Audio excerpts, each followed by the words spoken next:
Vote হয়ে গেল আর NRC নিয়ে আলোচনা হয়েছিল? আর কখনো শুনেছেন এনআরসি নিয়ে দিদি কখনো মিটিং করেছে? কখনো বিধানসভায় কোনো আইন এনে বলেছে আমি এনআরসি নাগরিক আইন করতে দেবো না, কোনো চিন্তা নাই? আর কিন্তু এনআরসির গল্প হয়নি। যদি এনআরসির গল্প আবার হবে, কেন? ভোট আসছে। যেই ভোট আসবে ফজরের নামাজ পড়েই দিদি নেমে যাবে ময়দানে এনআরসির জুড়ি দেখাতে। বাংলার মুসলমানদের ভুলে যাবেন না এই কথা। এই এনআরসি দিদি কি করে ঠেকাবে? এনআরসি তো কেন্দ্রের আইন। নাগরিক আইন দিদি কি করে ঠেকাবে? এটা তো কেন্দ্রের আইন। লড়াইটা করতে হবে কোথায়? কেন্দ্রের বিরুদ্ধে। লড়াইটা কার বিরুদ্ধে করতে হবে? মোদির বিরুদ্ধে। মোদির স্লোগান কি? কংগ্রেস মুক্ত ভারত। মোদি কখনো বলে না তৃণমূল মুক্ত ভারত, কারণ মোদি জানে মোদির জন্য সব থেকে বড় বিপদের নাম কংগ্রেস। আর দিদি সেই কংগ্রেস দলের বিরোধিতা করে, পশ্চিমবঙ্গের কংগ্রেস দলকে খতম করতে চায়। আর একটা বোঝার চেষ্টা করে, 2003 সাল নাগরিক আইন সংশোধন করে যখন নাগরিক আইনের মধ্যে এনআরসি এনপিআর ঢোকানো হলো, তখন সরকারটা কাদের? বিজেপি। প্রধানমন্ত্রীকে অটল বিহারী বাজপেয়ী, সেই সরকারের ক্যাবিনেট মন্ত্রীকে মমতা ব্যানার্জি। পার্লামেন্টে আইন পাস করার আগে আগে ক্যাবিনেটের সিদ্ধান্ত হয়। সেই ক্যাবিনেটে যখন 2003 সালে আইন সংশোধন করে এনআরসি কথাটা ঢোকানো হচ্ছে, দিদি সেখানে উপস্থিত। দিদি চুপ করে থাকলেন। কারণ এই দিদি ভারতবর্ষের পার্লামেন্টে বাংলাদেশি অনুপ্রবেশকারীদের ভোট দেওয়ার অধিকার কেড়ে নিতে হবে বলে আন্দোলন করেছে। মনে রাখবেন, এই দিদি, এই মমতা ব্যানার্জি পার্লামেন্টের মধ্যে আন্দোলন করেছে বাংলাদেশের অনুপ্রবেশকারীদের বিরুদ্ধে। তাই সেদিন যখন 2003 সালে অটল বিহারী বাজপেয়ী সরকার এনআরসি কে অন্তর্ভুক্ত করে নাগরিক আইনে, তখন বাংলার মুখ্যমন্ত্রী চুপ করেছিলেন। সেদিন যিনি রেলমন্ত্রী ছিলেন, সেদিন পার্লামেন্টে কে বিরোধিতা করে জানেন? সেদিন পার্লামেন্টে বিরোধিতা করেছিল রাজ্যসভায়। আজকে তিনি নেই। ভারতবর্ষের প্রাক্তন প্রধানমন্ত্রী ডাক্তার মনমোহন সিং। মনে রাখবে, আমার বোন সাইনা বলছিল না, মুসলমানদেরকে বোকা বানানোর চেষ্টা করা হয়, 100-তে 200 হয়। প্রমাণ ওয়াকফ আইন। ভারতবর্ষের বিজেপি সরকার ওয়াকফ আইন এনে মুসলমানদের ধর্মীয় অধিকার কেড়ে নিতে চাইছে। আল্লাহ তাআলার নামে উৎসর্গ করা সম্পত্তির নাম ওয়াকফ সম্পত্তি।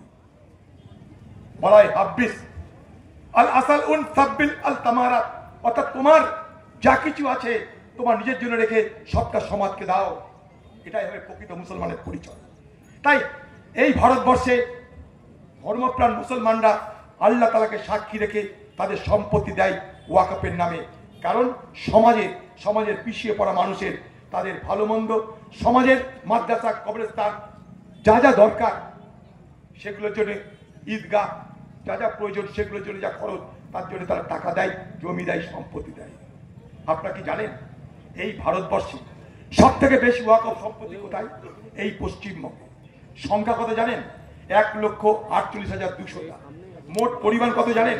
56,000 একর। এই বাংলায় যেখানে সিনেমা হয়, টালিগঞ্জের সিনেমা হয় জানেন? বাংলা যত ফিল্ম হয় টালিগঞ্জ ক্লাব, এই টালিগঞ্জ ক্লাব ওয়াকফের সম্পত্তি। এই বাংলায় রয়্যাল গলফ ক্লাব, কয়েকশো বিঘা, কয়েকশো একর জমির উপরে একটা ক্লাব, যেখানকার জমির মূল্য হাজার হাজার কোটি টাকা, সেগুলো সব ওয়াকফ সম্পত্তি। ভাড়া কত দেয় জানেন? কোনোটা 1000 টাকা, কোনোটা 1500 টাকা। এই পশ্চিমবঙ্গের তৃণমূলের আমলে হাজার হাজার কোটি টাকার ওয়াকফ লুট হয়েছে।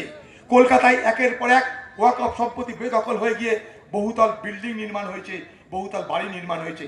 আমরা দাবি করেছিলাম পশ্চিমবঙ্গের মুখ্যমন্ত্রীর কাছে যে পশ্চিমবঙ্গের মুসলমান সমাজের জন্য আপনার চোখে জল পড়ে, নাটক করে জল পড়ে। তো সেই মুখ্যমন্ত্রীকে বলেছিলাম ওয়াকফ সম্পত্তির জন্য শ্বেতপত্র প্রকাশ করা হোক, এই ওয়াকফ সম্পত্তি থেকে কত রোজগার করে সেটা জানানো হোক, আর ওয়াকফ সম্পত্তি প্রকৃতপক্ষে ব্যবহার করতে হলে কত রোজগার হতে পারে সাচার কমিটি বলে দিয়েছে। মনমোহন সিং সাচার কমিটি তৈরি করেছিল।